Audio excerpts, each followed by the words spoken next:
शबरी भगवंत येईल या आशेनं अनंत काळापासून भगवंताची वाट त्या ठिकाणी पाहत आहे। दररोज आपल्या घरासमोरचा परिसर माता शबरी स्वच्छ करायची, घरासमोरचा केर कचरा झाडून टाकायची माता शबरी, रस्ता स्वच्छ करायची की या रस्त्यानेच माझे प्रभू श्री राम येतील आणि मला एक दिवस त्यांची भेट होईल। अनंत कार्य आहे माता शबरीचं।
डोळ्याने पाहत आहे। सर्व परिसर झाडूने झाडून टाकायची, हातामध्ये पाणी घ्यायचे, ते पाणी त्या रस्त्यावर शिंपडायचे, संपूर्ण परिसर स्वच्छ करून पाण्यानं सुंदर करून नंतर मग ते तोडून आणलेले फुलं आहेत ते फुलं त्या रस्त्यावर अशी अंतरायची आणि संपूर्ण रस्ता जो आहे तो फुलांनी सजवायचा की जणू काही या रस्त्याला माझे प्रभू येणार आहे आणि आज मला त्यांची भेट होणार आहे। दररोज हे कार्य होतं शबरीचं, एका दिवसाचं नव्हतं माऊली, दररोज असायचं। दररोज हातामध्ये फुलं घ्यायची, दररोज ते फुलं रस्त्यावर टाकत राहायची, सुंदर अशा रंगीबेरंगी फुलांनी तो रस्ता सजवायची आणि प्रभूंची वाट पाहायची। कारण जीवनामध्ये मातंग ऋषींनी गुरुजींनी सांगितलं होतं की तुला एक दिवस रामचंद्र प्रभू भेटतील। गुरुजींच्या एका शब्दावर एवढा विश्वास होता की अनंत जन्मापासून ती माता श्री रामचंद्रजींची वाट पाहत आहे की आज माझे नाव येतील मला भेटतील, आज येतील मला भेट होईल आणि कधीही आले तरी माझी तयारी अपूर्ण नको म्हणून शबरी माता संपूर्ण तयारी दररोज व्यवस्थितपणे करायची। कारण मनात भाव होता आज मेरे राम का आवन होगा, शबरी की कुटिया का पावन होगा।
सियावर श्रीरामचंद्र भगवान की जय. माता शबरीचं कार्य दररोज फुलांनी रस्ता सजवायची, वेगवेगळ्या प्रकारचे फळं गोळा करायची, पण फळं गोळा करताना मात्र प्रत्येक फळ हे चाखून बघायची, म्हणजे उष्ट करून बघायची.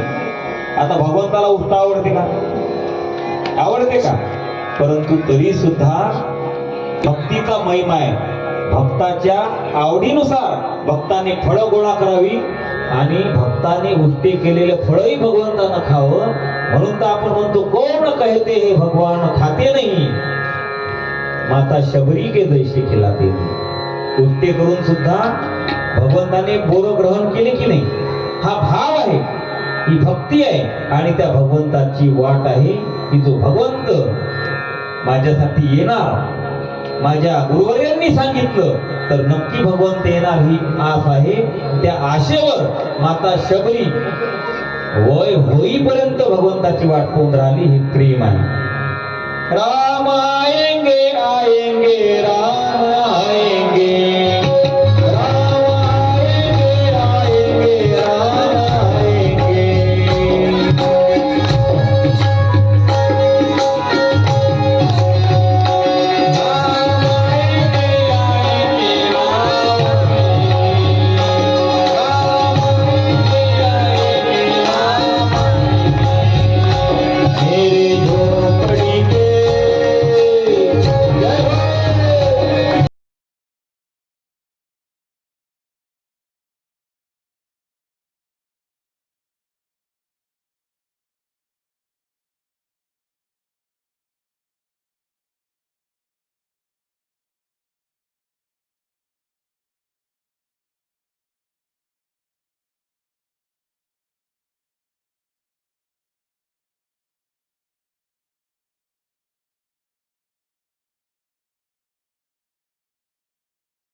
होता. शबरी माता आपल्या कामामध्ये मग्न आहे. तिला माहिती नाही भगवंत आले आणि भगवंत कुटीच्या जवळ जाऊन थेट शबरी मातेच्या समोर उभे राहतात. शबरी मातेचं लक्ष खाली राहते. कोणाचे तरी चरण दिसतात आणि ते चरण फुलांवर पडलेले आहेत. माता शबरी म्हणते रुको रुको, ये रास्ते से मत जाओ, ये मैंने भगवान के लिए सजाई, मेरे राम आएंगे, मेरे राम के लिए मैंने रास्ता बनाया, मेरे राम के लिए मैंने ये फूल यहाँ पे बरसाए, ये बिछाए हुए फूल है, इस पर से मत जाओ, मेरे राम आएंगे, उनके लिए मैंने ये फूल बिछाए है. प्रभू आश्चर्यचकित होतात की माझ्याकरता एवढं सुंदर कार्य माता शबरीने म्हातारपणी केलं. शबरीच्या डोक्यावर हात ठेवतात. म्हणते वरत बघ, कोण आलं बघ. ज्यावेळेस शबरी माता प्रभूंच्या स्वरूपाकडे बघते, एवढा आनंद होतो माता शबरीला. आले का प्रभू तुम्ही? किती दिवसापासून वाट पाहून राहिली होती. आज माझं जीवन सफल झालं, माझं जीवन धन्य झालं. प्रभू तुम्ही आला का? किती दिवसाची वाट पाहायला लावून राहिले. पूर्ण जन्म गेला माझा. तरुणपणापासून भगवंताची भक्ती केली, एवढी म्हातारी झाली, आज भेटली तुम्ही मला. आनंद आहे शबरीच्या मनामध्ये. या प्रभू बसा, तुम्ही बसा माझ्या गरीबाच्या कुटीमध्ये, तुमचं स्वागत आहे प्रभू. अशा प्रकारे प्रभूंचं त्या ठिकाणी स्वागत माता शबरी करत आहे. भगवंताचं चरण त्या ठिकाणी माता शबरी होते. आनंद आहे जीवनामध्ये की भगवंत आले साक्षात घरामध्ये. संत घरामध्ये आले तर एवढा आनंद होतो, तिच्या घरात तर भगवंत आले मावळे. देव घराला भक्ती सन्माने पूजिला, ही भक्ती आहे भक्ताच्या मनातली. शबरी भगवंताला सर्व सांगते की गेल्या कित्येक वर्षापासून तुमची वाट पाहून राहिली प्रभू. दररोज तुमच्यासाठी हा सुंदर फुलांचा रस्ता बनवायची, दररोज तुमच्यासाठी वेगवेगळ्या प्रकारचे फळं आणायची, तोडून ठेवायची. आज याल, उद्या याल, कित्येक वर्षापासून तुमची वाट पाहून राहिली. आज माझा जन्म सफल झाला. प्रभू तुम्ही या ठिकाणी आले, पाणी प्यायला दिलं. प्रभू काही खाणार का? तुमच्यासाठी सुंदर असे फळं आणले मी. बघा तुम्ही दररोज तुमच्यासाठी फळं तोडायची. आज सुद्धा तोडून ठेवली. त्या दिवशी माता शबरीनं बोरं तोडली होती आणि बोरही व्यवस्थितपणे चव घेऊन तोडले होते. असे नाही की कोणतेही बोरं घेतले आणि टाकले टोपलीत, नाही. जे बोर असायचं ते बोर तोडले होते. पण तरी विश्वास नव्हता. आपण तोडलेले बोरं गोड आहे की आंबट आहे. माता शबरीला वाटलं पुन्हा एक वेळ खाऊन पावे, म्हणून टोपलीचं बोर माता शबरी घ्यायची, हातामध्ये आपल्या मुखामध्ये घालायची. आंबट वाटलं थोडंसं तर फेकून द्यायची, पुन्हा दुसरं बोर घ्यायची, पुन्हा पायची खाऊन. हा हे गोड आहे, हे गोड वाटून राहिलं, ते प्रभूच्या मुखामध्ये द्यायचे. घ्या प्रभू. भगवंत शबरीचे उष्टे बोर मिटक्या मारत मारत खात होता माऊ. ही भक्ती आहे भगवंताची, लक्षात घ्या. आणखी बोर, एक बोर आणखी घेतलं. पहिले स्वतःच्या मुखामध्ये घालून पाहिलं, आंबट आहे, फेकून दिलं.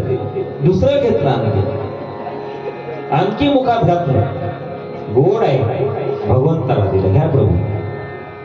लक्ष्मण भैया कोण राहिले म्हणे, भैया की पागल झाले काय? या शबरीचे उष्टे बोर खाऊन राहिले म्हणे. भैयाने भक्तीमध्ये एवढं तल्लीन व्हावं की भक्ताचे उष्टे बोरही भगवंत खात आहे. लक्षात घ्या. शबरी मातेचं लक्ष गेलं, लक्ष्मण भैया पाहत आहे, म्हणून शबरी मातेने एक बोर घेतलं, आपल्या मुखामध्ये घातलं, ते बोर निघालं, लक्ष्मण भैयाला दिलं. म्हणे प्रभू तुम्ही सुद्धा खा. भगवान लक्ष्मणाच्या हातात दिलं. भगवान लक्ष्मणाला हातात घेतलं, शबरीच्या तोंडाकडे पाहत. शबरीचं तोंड पाहलं. म्हणे बाप्पा, हिनं किती वर्षापासून दात मशीन घातले, काळे पिट्ट जात आहेत म्हणे. किती दिवस झाले असेल म्हणे. एक तर भिल्ली नव्हती ती. मुख पाहलं म्हणे, किती वास येऊन आला हिच्या तोंडाचा. दात किती काळे झाले, या काळ्या दातांनी म्हणे बोरं तोडले, दादाला देऊन राहिली. दादा मिटक्या मारत खाते. लक्ष्मणाचं मन होईल का हो खाण्याकरता? लक्ष्मणानं इकडे तिकडे पाहिलं, शबरी तर आपल्याकडे लक्षणीय आहे. ते बोर घेतलं, मागं असं फेकून दिलं जोरात. शबरीला वाटलं खाल्लं, परंतु शबरीचं प्रेम आहे. भगवंताला बोर चालायला लागली. विविध प्रकारचं कार्य भगवंताचं शबरीने केलं. शेवटी शबरी मातेला जो आनंद झाला, तो आनंद जीवनाचा आनंद आहे. आणि जीवनामध्ये फक्त भगवंताच्या नामस्मरणात, भगवंताच्या येण्यानं आनंदित होतो. म्हणून माता शबरी, भगवंताने माता शबरीच्या डोक्यावर हात ठेवला, सांगितलं, शबरी एवढ्या दिवसापासून माझी वाट पाहत होती, आज तुझा उद्धार आहे. तुझी भेट झाली ना, माझी भेट झाली, आजपासून या जीवनातून तू मुक्त झाली. म्हणून शबरीच्या डोक्यावर हात ठेवतात. शबरी म्हणतात, प्रभू धन्य आहे, माझ्या गुरुवर्यांनी सांगितलं होतं तुमची भेट होईल, त्यांचा शब्द खरा ठरला. आज खरोखर भगवंताची भेट झाली. एवढ्या दिवसाची तपश्चर्या माझी पूर्णपणाला गेली. आनंद आहे प्रभू, आता जगण्याची इच्छा नाही राहिली. आता असं वाटते तुमच्या चरणी लीन व्हावं. पण लीन होता होता माता शबरीने सांगितलं, प्रभू तुम्ही येतो आता पुढे जाल ना, ज्यावेळेस तुम्ही पुढे जाल त्यावेळेस इथून समोर एक पंपा सरोवर लागणार आहे. आणि त्या पंपा सरोवराला तुम्ही त्या ठिकाणी जा. तिथून तुम्हाला हनुमंताची भेट होईल आणि हनुमंत तुम्हाला सुग्रीवाची भेट करून देईल. आणि तिथून तुमचा पुढचा प्रवास सुरुवात होईल. म्हणून तुम्ही आजपासूनचा जो प्रवास आहे तो पंपा सरोवराच्या दिशेने सुरुवात करावा, असं शबरीनं भगवंताला सांगितलं. आणि प्रभू लक्ष्मण भैया दोघेही उभे झाले. आनंद वाटला, भक्ताच्या घरचा पाहुणचार भगवंतानं घेतला. आनंद वाटला. शबरी माता भगवंताच्या चरणावर बसलेली आहे आणि दोन्ही हात जोडून शबरी माता भगवंताच्या चरणावर लीन झाली.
सियावर श्री रामचंद्र भगवान की जय.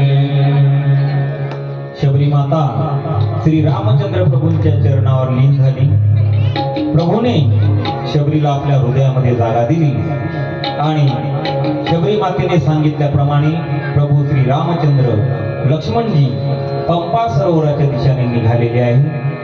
शबरी मातेचा दृष्टांत या ठिकाणी संपला. सुंदर अशी झाकी या ठिकाणी आपल्या समोर आमच्या रवींद्र महाराज तावडे यांनी सादर केली. म्हणून या झाकीसाठी एक वेळ सर्वांनी टाळ्या वाजवा. आपल्या मुलांचा कलागुण वाढवण्याकरिता या ठिकाणी हे सुंदर दृश्य आपण सर्वांनी ऐकलं. मुलांचे नाव मला पाठवा. काय चहाची व्यवस्था झाली.